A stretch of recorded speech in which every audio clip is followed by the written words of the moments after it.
Feudal Siddaramaiah ಈಗ full stop CM ಆಗಿದ್ದಾರೆ. ಬದಲಾದರೂ ಬಡ ಪತ್ರಕರ್ತರ ಮೇಲೆ ಜಿದ್ದು ಸಾಧಿಸುತ್ತಿದ್ದ ಸಿಎಂ ಸಿದ್ದರಾಮಯ್ಯ. ಏನು ಗೊತ್ತು ನಿಂಗೆ ಅಂತ ಪ್ರಶ್ನೆ ಮಾಡ್ತಿದ್ದ ಸಿಎಂ ಈಗ ಸಾಫ್ಟ್ ಆಗಿದ್ದಾರೆ. ಬದಲಾದರೂ ಬಡ ಪತ್ರಕರ್ತರ ಮೇಲೆ ಜಿದ್ದು ಸಾಧಿಸುತ್ತಿದ್ದ ಸಿಎಂ ಏನು ಗೊತ್ತು ನಿಂಗೆ ಅಂತ ಪ್ರಶ್ನೆ ಮಾಡ್ತಿದ್ದ ಸಿಎಂ ಈಗ ಸಾಫ್ಟ್ ಆಗಿದ್ದಾರೆ. ಹಾನಗಲ್ನಲ್ಲಿ ಇನ್ನೂ ಏನಾದರೂ ಕೇಳಿ ಅಂದ್ರು ಸಿಎಂ ಸಿದ್ದರಾಮಯ್ಯ. ಈ ಹಿಂದೆ ಹಂಗೆ ಹೇಳ್ತಿರ್ಲಿಲ್ಲ. ಇದು ಫ್ರೀಡಂ ಟಿವಿಯ ಖಡಕ್ ವಸ್ತುನಿಷ್ಠ ವರದಿಯ ಎಫೆಕ್ಟ್. ಡಿಸಿಯಂತಹ ಡಿಸಿಗೆ ಚಪ್ಪರಾಸಿ ಗುದ್ದು ಕೊಟ್ಟಿದ್ರು ಸಿಎಂ ಸಿದ್ದು. ಬೆಳಗಾವಿಯಲ್ಲಿ ಎಎಸ್ಪಿ ಕಪಾಳಕ್ಕೆ ಹೊಡೆಯಲು ಹೋಗಿದ್ರು ಸಿದ್ದರಾಮಯ್ಯ. ಫ್ಯೂಡಲಿಸ್ಟ್ ಆದ್ರೂ ಸಮಾಜವಾದಿ ಸಿಎಂ ಎಂದು ಫ್ರೀಡಂ ಟಿವಿ ವರದಿ ಮಾಡಿತ್ತು. ಗಟ್ಟಿ ಧ್ವನಿಯಲ್ಲಿ ಕೇಳಿತ್ತು ಪ್ರಶ್ನೆಯನ್ನ. ಫ್ಯೂಡಲ್ ಸಿಎಂ ಎಂದು ಕಟುವಾಗಿ ನಾವು ಟೀಕಿಸಿದ್ವಿ. ಒಂದೊಂದು ಸಾಲುಗಳು ಸಿಎಂ ಸಿದ್ದರಾಮಯ್ಯರ ಮೃದು ಹೃದಯಕ್ಕೆ ಸ್ಪರ್ಶಿಸೋ ರೀತಿಯಲ್ಲಿ ಬರೆದು ಹಾಕಿತ್ತು ಫ್ರೀಡಂ ಟಿವಿ.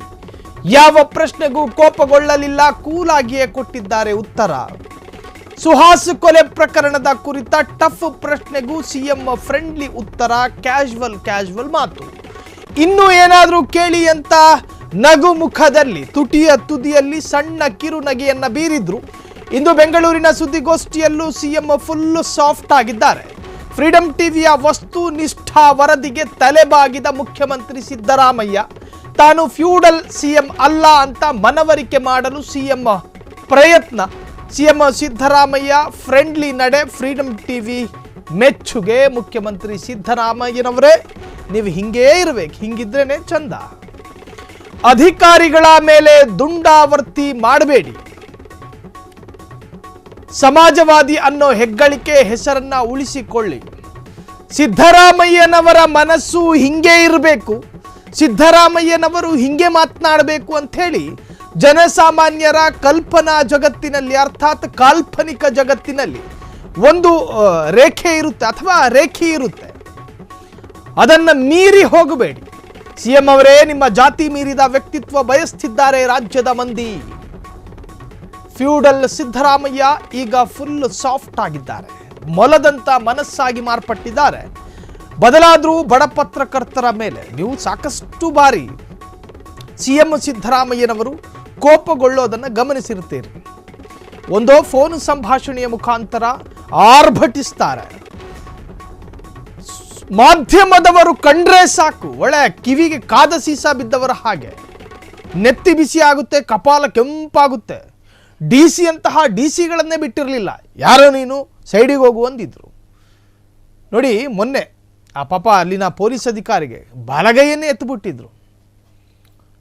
ಕೋಪಾವೇಶ, ರೋಷಾವೇಶ, ಚಿಂತಾಕ್ರಾಂತ ಅವರ ಮುಖದಲ್ಲಿ ಒಂದಷ್ಟು ನಿರ್ಭಾವುಕತೆ ಕಂಡಿತ್ತು ನೋಡ್ರಿ. ತಕ್ಷಣದ ಸಂದರ್ಭವನ್ನ ಗಮನಿಸಿ ವಿವೇಚನೆಯನ್ನ ಕಳೆದುಕೊಳ್ಳೋದಿದೆಯಲ್ಲ, ಅವಿವೇಕಿತನ. ಸಿಎಂ ಸಿದ್ದರಾಮಯ್ಯ, ಸಿಎಂ ಭುಜದ ಮೇಲೆ ಬೃಹತ್ ಮತ್ತು ದೈತ್ಯ ಜವಾಬ್ದಾರಿಗಳಿರ್ತಾವೆ. ಸಿಎಂ ಸಿದ್ದರಾಮಯ್ಯ ನಗುವುದು ಕೂಡ ಅವರ ಅಭಿಮಾನಿಗಳು ಅನುಕರಿಸ್ತಾರೆ. ನಮ್ಮ ಸಿಎಂ ಸಿದ್ದರಾಮಯ್ಯ ಕೆಲವರು ಮನಸ್ಸಲ್ಲೇ ಆ ಚಹರೆಯನ್ನು ಇಟ್ಟು ಪೂಜೆ ಮಾಡ್ತಾರೆ. ಇಂತಹದ್ರಲ್ಲಿ ಕಾನೂನು ಪಾಲಕರಲ್ಲಿ ಅಗ್ರಗಣ್ಯರಾದ ಸಿಎಂ ಸಿದ್ದರಾಮಯ್ಯ ಕೋಪಗೊಳ್ಳೋದು ಅಥವಾ ಕೋಪಿಷ್ಟನಾಗೋದು ನಿಲ್ಲಿಸಿದ್ದಿದ್ರೆ ಎಷ್ಟು ಚೆನ್ನಾಗಿತ್ತು ಅಂತ ಹೇಳಿ ಸಾಕಷ್ಟು ಜನ ಅವರವರ ದೇವರ ಜೊತೆ ಪ್ರಾರ್ಥನೆ ಮಾಡ್ಕೊಂಡಿದ್ದು ಇದೆ. ಆ ಪ್ರಾರ್ಥನೆ ಬಂದು ಸೇರಿದ್ದು ಫ್ರೀಡಂ ಟಿವಿಗೆ. ನೀವು ಸ್ಕ್ರೀನ್ ಮೇಲೆ ಗಮನಿಸ್ತಾ ಇದ್ದೀರಿ. ಅಂದು ಡಿಸಿಯಂತಹ ಡಿಸಿಗೆ ಚಪ್ಪರಾಸಿ ಗುದ್ದು. ಅಂದರೆ ನಮ್ಮ ಫ್ರೀಡಂ ಟಿವಿಯ ಒಂದೊಂದು ಬರಹವೂ ಕೂಡ ಘನ ಗಂಭೀರವಾದ ಸಿಎಂ ಸಿದ್ದರಾಮಯ್ಯರ ಹೃದಯವನ್ನು ಮೊಲದ ಹೃದಯದಂತೆ ಮಾರ್ಪಡಿಸಿದ್ದು ನಿಮ್ಮ ಫ್ರೀಡಂ ಟಿವಿ. ನಾವು ಏನೋ ಸಾಧಿಸಿದ್ವಿ ಅಂಥೇಳಿ ಉತ್ಪ್ರೇಕ್ಷಕನಾಗಿ ಹೇಳ್ತಾ ಇಲ್ಲ. ಆ ತರಹದ ಶಹಬಾಷ್ಗಿರಿಯೂ ಕೂಡ ನಾವು ನಿರೀಕ್ಷೆ ಮಾಡೋದಿಲ್ಲ. ನಾವು ಬರೆದಂತಹ ಪ್ರತಿ ಬರಹ ಮತ್ತು ಪ್ರತಿ ಅಕ್ಷರ ಜನಸಾಮಾನ್ಯರ ಮುಖೇನ ಸಿಎಂ ಸಿದ್ದರಾಮಯ್ಯರ ಕರ್ಣಬುಡಗಳಿಗೆ ಸೇರ್ತೋ, ನಗ್ನ ನೇತ್ರಕ್ಕೆ ಸೇರ್ತೋ, ಅಥವಾ ಅವರ ನಿರ್ಭಾವುಕ ಹೃದಯಕ್ಕೆ ಸೇರ್ತೋ ಗೊತ್ತಿಲ್ಲ. ಒಟ್ನಲ್ಲೊಂದು ಸಣ್ಣ ಇಂಪ್ಯಾಕ್ಟ್ ಆಗಿದೆ. ಫ್ಯೂಡಲ್ ಸಿಎಂ ಅಲ್ಲ ಅನ್ನೋದನ್ನ ಸಾಬೀತುಪಡಿಸ್ತಾ ಇದ್ದಾರೆ. ಫ್ಯೂಡಲಿಸ್ಟ್ ಆಗಿ ಬದಲಾದರೂ ಸಮಾಜವಾದಿ ಸಿದ್ದು.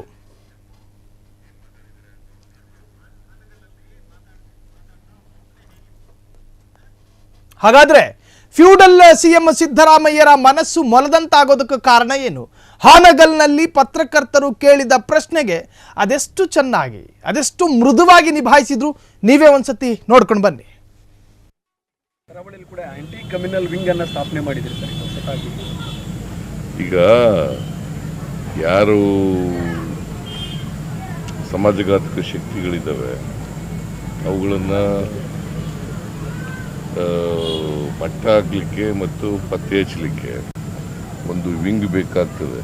ಅದಕ್ಕೆ ಒಂದು ಸ್ಪೆಷಲ್ ವಿಂಗ್ ಬೇಕಾಗ್ತದೆ. ಅದನ್ನು ಮಾಡಬೇಕು ಅಂತ ಅವ್ರು ಹೇಳಿದ್ದಾರೆ. ಅವ್ರ ಜೊತೆ ಮಾತಾಡಿ ನಾನು ಹೋಮ್ ಮಿನಿಸ್ಟರ್ ಜೊತೆ ಮಾತಾಡಿ ಆಮೇಲೆ ಕ್ರಮ ತಗೊಳ್ತೀನಿ. ಕರಾವಳಿಯಲ್ಲಿ ಕೂಡ ಆಂಟಿ ಕಮ್ಯುನಲ್ ವಿಂಗ್ ಅನ್ನ ಸ್ಥಾಪನೆ ಮಾಡಿದ್ರಿ ಸರ್ ಹೊಸದಾಗಿ.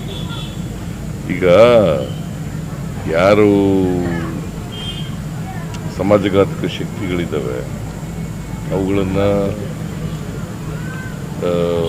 ಮಟ್ಟ ಹಾಕಲಿಕ್ಕೆ ಮತ್ತು ಪತ್ತೆ ಹಚ್ಚಲಿಕ್ಕೆ ಒಂದು ವಿಂಗ್ ಬೇಕಾಗ್ತದೆ. ಅದಕ್ಕೆ ಒಂದು ಸ್ಪೆಷಲ್ ವಿಂಗ್ ಬೇಕಾಗ್ತದೆ.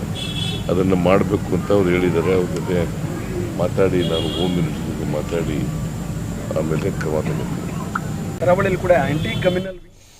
ಹಾನಗಲ್ನಲ್ಲಿ ಮಾತ್ರ ಅಲ್ಲ ಸಿಎಂ ಸಿದ್ದರಾಮಯ್ಯರ ಮೃದುತ್ವ ಪ್ರದರ್ಶನ ಆಗಿದ್ದು, ಬೆಂಗಳೂರಿನಲ್ಲೂ ಕೂಡ ಸ್ವತಃ ಪತ್ರಕರ್ತರ ಜೊತೆ ಮುಖಾಮುಖಿ ಆದಂತಹ ಸಂದರ್ಭದಲ್ಲಿ ಅದೇನು ಮೃದುತ್ವ ಇದು ಬೇಕಾಗಿದ್ದು, ಅದನ್ನು ಕೂಡ ಒಂದ್ಸತಿ ನೋಡ್ಕೊಂಡು ಬನ್ನಿ. ಚಿತ್ರದುರ್ಗದಲ್ಲಿ ನಮ್ಮ ಮ್ಯಾನಿಫೆಸ್ಟೋದಲ್ಲಿ ಕೂಡ ಘೋಷಣೆ ಮಾಡಿದ್ರು. ನಾಗಮೋಹನ್ ದಾಸ್ ಅವರು ಎಂಪಿರಿಕಲ್ ಡಾಟಾ ಬೇಕಾಗ್ತದೆ ಅಂತ ಹೇಳುವುದರಿಂದ ಮತ್ತೆ ಬಹಳ ಜನ ಪರಿಶಿಷ್ಟ ಜಾತಿ ಸೇರಿದಂತವರು ಎಂಪಿರಿಕಲ್ ಡಾಟಾ ಬೇಕು ಅಂತ ಹೇಳೋದ್ರಿಂದ ಒಂದು ನಾಗಮೋಹನ್ ದಾಸ್ ಅವರ ಆಯೋಗ ವರದಿ ಕೊಟ್ಟಿದ್ದಾರೆ. ಅದ್ರ ಪ್ರಕಾರ ಕೂಡ ಎಂಪಿರಿಕಲ್ ಡಾಟಾ ಬೇಕೇ ಬೇಕು ಅಂತ ಹೇಳಿದ್ದಾರೆ. ಆಮೇಲೆ ಬಹಳ ಜನ ಪರಿಶಿಷ್ಟ ಜಾತಿ ಸೇರಿದಂತವರು ಕೂಡ ಹೇಳಿದ್ದಾರೆ. ಮತ್ತೆ ಕೋರ್ಟ್ ಕೂಡ ಹೇಳಿದೆ, ಸುಪ್ರೀಂ ಕೋರ್ಟ್ ಕೂಡ ಹೇಳಿದೆ ಎಂಪಿರಿಕಲ್ ಡಾಟಾ ಚಿತ್ರದುರ್ಗದಲ್ಲಿ ನಮ್ಮ ಮ್ಯಾನಿಫೆಸ್ಟೋದಲ್ಲಿ ಕೂಡ ಘೋಷಣೆ ಮಾಡಿದ್ರು. ನಾಗಮೋಹನ್ ದಾಸ್ ಅವರು ಎಂಪಿರಿಕಲ್ ಡಾಟಾ ಬೇಕಾಗ್ತದೆ ಅಂತ ಹೇಳುವುದರಿಂದ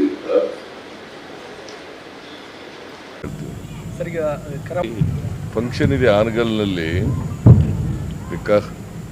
ಕೆಲವು ಉದ್ಘಾಟನೆ ಮತ್ತು ಶಂಕುಸ್ಥಾಪನೆ ಕಾರ್ಯಕ್ರಮಗಳಿದ್ದಾವೆ.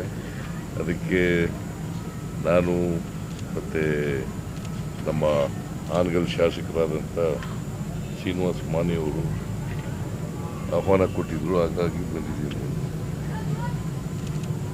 ಇನ್ನೇನಾರ ಕೇಳಿ ಸರ್. ಈಗ ಮಂಗಳೂರಲ್ಲಿ ನಡೆದಿರ್ತಕ್ಕಂಥ ಗಲಭೆ ಪ್ರಕರಣವಾಗಿ ಈಗಾಗಲೇ ತಮ್ಮ ಸರ್ಕಾರ ಫಾಜಿಲ್ ಹತ್ಯೆ ಆದಂಥ ಸಂದರ್ಭದಲ್ಲಿ 25 ಲಕ್ಷ ರೂಪಾಯಿ ಪರಿಹಾರ ಕೊಟ್ಟಿತ್ತು. ಅದೇ ಪರಿಹಾರ ಹಣದಲ್ಲಿ ಕೂಡ ಅವರ ಸಹೋದರ ಇವತ್ತು ಹತ್ಯೆಗೆ 5 ಲಕ್ಷ ರೂಪಾಯಿ ಡೀಲನ್ನು ಕೊಟ್ಟಿದ್ದಾನೆ ಆರೋಪವನ್ನು ಸ್ವತಃ ಪೊಲೀಸರು ಕೂಡ ಸುದ್ದಿಗೋಷ್ಠಿಯಲ್ಲಿ ಹೇಳಿದ್ದಾರೆ. ಎಲ್ಲೋ ಒಂದು ಕಡೆ ಸರ್ಕಾರ ಕೊಟ್ಟಿರ್ತಕ್ಕಂಥ ಹಣ ದುರ್ಬಳಕೆ ಆಗಿದೆಯಾ? ಇಲ್ಲ, ಅದ್ರ ಬಗ್ಗೆ ನೋಡಬೇಕು, ನನಗೆ ಗೊತ್ತಿಲ್ಲ. ನಾನು ಇನ್ನೂ ನಿನ್ನೆ ದಿನೇಶ್ ಗುಂಡೂರಾವ್ ಮತ್ತು ಗೃಹ ಮಂತ್ರಿ ಹೋಮ್ ಮಿನಿಸ್ಟ್ರು ಇಬ್ಬರು ಹೋಗಿದ್ರು. ಅವ್ರ ಜೊತೆ ಮಾತಾಡಿಲ್ಲ ನಾನು. ಅವ್ರ ಜೊತೆ ಮಾತಾಡಿದ ಮೇಲೆ ಫಂಕ್ಷನ್ ಇದೆ ಹಾನಗಲ್ನಲ್ಲಿ. ಕೆಲವು ಉದ್ಘಾಟನೆ ಮತ್ತು ಶಂಕುಸ್ಥಾಪನೆ. ಈ ಹಿಂದೆ ಸರ್ಕಾರವನ್ನು ಇಕ್ಕಟ್ಟಿಗೆ ಸಿಕ್ಕಿ ಹಾಕಿಸುವಂತಹ ಯಾವುದಾದ್ರೂ ಪ್ರಶ್ನೆಗಳು ಎದುರಾದಾಗ ಕೋಪ ಒಂದೇ ಉತ್ತರವಾಗಿತ್ತು. ಸಿದ್ದರಾಮಯ್ಯರ ಸಾಕಷ್ಟು ಪತ್ರಿಕಾಗೋಷ್ಠಿ ಅಥವಾ ಮಾಧ್ಯಮದವ್ರ ಜೊತೆ ಅತಿ ಸಂಬೋಧನೆ ಅಂದರೆ ಮಾತನಾಡುವಂತಹ ಸಂದರ್ಭದಲ್ಲಿ ಅದೇ ಥರ ಮಾತನಾಡ್ತಾ ಇದ್ರು. ಆದರೆ ದಾರ್ಷ್ಟ್ಯ ಮನುಷ್ಯನನ್ನ ಅಥವಾ ಮನುಷ್ಯನಿಗೆ ಏನನ್ನು ಗಿಟ್ಟಿಸಿಕೊಳ್ಳೋದಕ್ಕೆ ಸಾಧ್ಯ ಇಲ್ಲ. ದುರಹಂಕಾರ, ಹುಂಬು, ಅಹಂಕಾರ, ಇದರಿಂದ ಏನನ್ನೂ ಸಾಧಿಸಲು ಸಾಧ್ಯವಿಲ್ಲ ಎನ್ನುವಂಥದ್ದನ್ನು ಇದೇ ನಿಮ್ಮ ಫ್ರೀಡಮ್ ಟಿವಿ 4 ಸಾಲುಗಳಲ್ಲಿ ಜನರ ಮುಖಾಂತರವಾಗಿ ಸಿಎಂ ಸಿದ್ದರಾಮಯ್ಯರ ಹೃದಯ ಸ್ಪರ್ಶ ಆಗುವಂತಹ 4 ಸಾಲು ಬರೆದಿದ್ದು ನಾವು ಪೀಠಿಕೆಯನ್ನು ಬರೆದಿಲ್ಲ. ಇಡೀ ಒಂದು ಪೇಜಿನ ಎಲ್ಲ ಲೈನ್ಗಳನ್ನು ನಾವು ಪೂರ್ತಿ ಮಾಡುವಂತಹ ರೀತಿಯ ಸಾಲುಗಳಿರಲಿಲ್ಲ. ಬರೀ 4 ಸಾಲು, ಪ್ರಬುದ್ಧವಾದ 4 ಸಾಲು. ಒಬ್ಬ ಮನುಷ್ಯ ಎಡವಿದಾಗ ಆತನಿಗೆ ಕೈಕೊಟ್ಟು ಮೇಲೆತ್ತಲು ಸಹಕಾರಿಯಾಗುವಂತಹ ಒಂದು 4 ಸಾಲು. ಬಹುಶಃ ಸಿದ್ದರಾಮಯ್ಯರಿಗೆ ಪ್ರತ್ಯಕ್ಷವಾಗಿ ಸ್ಪರ್ಶ ಆಯಿತೋ ಪರೋಕ್ಷವಾಗಿ ಸ್ಪರ್ಶ ಆಯಿತೋ, ಒಟ್ಟಾರೆ ಸಿಎಂ ಬದಲಾಗಿದ್ದಾರೆ. ಫ್ಯೂಡಲ್ ಸಿದ್ದರಾಮಯ್ಯ ಎನ್ನುವಂತಹ ಕಳಂಕ ಮುಕ್ತರಾದ್ರ ಅದಕ್ಕೆ ಕಾರಣ ನಾವು ಎನ್ನುವಂತಹದ್ದು ಹೆಮ್ಮೆಯಿಂದ ಹೇಳ್ಕೋತೀವಿ. ನೀವು ಸ್ಕ್ರೀನಲ್ಲಿ ಗಮನಿಸ್ತಾ ಇದ್ದೀರಿ, ಈ ಹಿಂದೆ ನಾವು ಬಿತ್ತರ ಮಾಡಿದಂತಹ 4 ಸಾಲುಗಳು ನಾವು ಅದು ಪೋಸ್ಟ್ ಮುಖಾಂತರ, ಒಂದು ಸುದ್ದಿಯ ಮುಖಾಂತರ ಇಡೀ ಕರ್ನಾಟಕದ ಕನ್ನಡಿಗರ ಕರ್ಣ ಬುಡಗಳಿಗೆ ಇಡುವಂತಹ ಪ್ರಯತ್ನ ಮಾಡಿದ್ವಿ. ಸಿದ್ದರಾಮಯ್ಯನವರು ಯಾವುದಾದ್ರೂ ಸೂಕ್ಷ್ಮ ಪ್ರಶ್ನೆಗಳು ಎದುರಾದಾಗ ಬಹಳಷ್ಟು ಕೋಪಯುಕ್ತರಾಗಿ ರೋಷಾವೇಶವಾಗಿ ಮಾತನಾಡ್ತಾ ಇದ್ರು. ಎಲ್ಲಿವರೆಗೆ ಅಂತ ಹೇಳಿದ್ರೆ ವಿವೇಚನೆಯಿಂದ ಹೊರಗೆ ಹೋದ್ರ ಅಂತ ಹೇಳಿ ಜನ ಮಾತನಾಡಬೇಕು, ಆ ಲೆವೆಲ್ಗೆ ಮಾತನಾಡ್ತಾರೆ. ಟೇಬಲ್ ಅನ್ನು ತಟ್ಟುತ್ತಾರೆ. ಆ ಪತ್ರಕರ್ತನ ಪ್ರತ್ಯೇಕವಾದ ಚಾನೆಲ್ ಹೆಸರನ್ನು ಹೇಳಿ ಆತನಿಗೆ ಅವಮಾನಿಸುವ ಹಂತಕ್ಕೂ ಕೂಡ ಹೋಗಿದ್ರು. ಅದನ್ನು ನಾವು ನಿಷೇಧ ಮಾಡೋದಿಲ್ಲ, ಹಂಗೆ ಹೇಳಿದ್ದಾರೆ, ನಾವು ಕಂಡಿದ್ದೀವಿ. ಹಿಂಗಿದ್ದಂತಹ ಸಿದ್ದರಾಮಯ್ಯ ಅದೆಷ್ಟು ಕೂಲು, ಅದೆಷ್ಟು ವ್ಯವಧಾನ ಒಬ್ಬ ಮನುಷ್ಯನಿಗೆ ಇರಬೇಕಾಗಿದ್ದು ಅದೇ ರೀ. ಇಡೀ ರಾಜ್ಯದ ಆಡಳಿತವನ್ನ ಜನ ಕೊಟ್ಟಿದ್ದಾರೆ ಅವರಿಗೆ ಪವರು. ಸಚಿವ ಸಂಪುಟ ಜೊತೆಗೆ ಇಡೀ ಕರ್ನಾಟಕದ ಜಿಲ್ಲೆ, ಆ ಜಿಲ್ಲೆಯ ಇಡೀ ಉಸ್ತುವಾರಿ, ಎಲ್ಲ ಜವಾಬ್ದಾರಿಯನ್ನ ಇಟ್ಟುಕೊಂಡಿರುವಂತಹ ಒಬ್ಬ ಸಿಎಂ. ಆತ ಪ್ರಶ್ನಾತೀತನಾಗಿರ್ತಾನೆ, ಪ್ರಶ್ನಾರ್ಹನಾಗಿರ್ತಾನೆ, ಆತನೂ ಕೂಡ ಪ್ರಶ್ನಾರ್ಹ. ಜನರ ಪ್ರಶ್ನೆ, ಜನರ ನಾಡಿ ಮಿಡಿತವನ್ನ ಮಾಧ್ಯಮದ ಮುಖಾಂತರವಾಗಿ ನಾವು ಇಡೀ ಕರ್ನಾಟಕಕ್ಕೆ ತೋರಿಸ್ತೀವಿ, ಇಡೀ ಜಗತ್ತಿಗೆ ತೋರಿಸ್ತೀವಿ. ಸಂವಿಧಾನದ 4ನೇ ಅಂಗ, ನಿಮ್ಮ ದುರಾಡಳಿತವನ್ನು ಕೂಡ, ನಿಮ್ಮ ನ್ಯೂನತೆಗಳನ್ನು ಕೂಡ ಎತ್ತಿ ತೋರಿಸ್ತೀವಿ, ಅಥವಾ ನಿಮ್ಮ ಸ್ವಚ್ಛ ಆಡಳಿತವನ್ನು ಕೂಡ ಹಸಿ ಹಸಿಯಾಗಿ ತೋರಿಸ್ತೀವಿ. ಬೇರೆ ದುರುದ್ದೇಶಗಳು ಇರೋದಿಲ್ಲ. ಹಾಗಾಗಿ ಒಂದು ಸಿಎಂ ಸಿದ್ದರಾಮಯ್ಯ ಅಥವಾ ಒಂದು ಸಿಎಂನಿಂದ ಜನ ನಿರೀಕ್ಷೆ ಮಾಡುವಂತಹದಿಷ್ಟೇ, ಒಂದು ಸುದೀರ್ಘ ವ್ಯವಧಾನ, ಸೂಕ್ಷ್ಮವಾದ ತಾಳ್ಮೆ.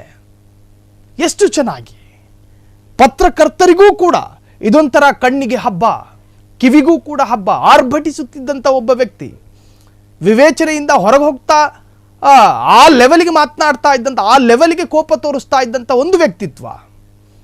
ಅತ್ಯಂತ ನಿರಾಳನಾಗಿ, ಅತ್ಯಂತ ಖುಷಿಯಾಗಿ ಮಾಧ್ಯಮದ ಎಲ್ಲ ಸೂಕ್ಷ್ಮ ಪ್ರಶ್ನೆಗಳಿಗೂ ಕೂಡ ಉತ್ತರ ಕೊಡುವುದನ್ನು ಗಮನಿಸಿ ನಿಜಕ್ಕೂ ಕೂಡ ಕರ್ನಾಟಕ ಸಂತೋಷ ಪಟ್ಟಿದೆ.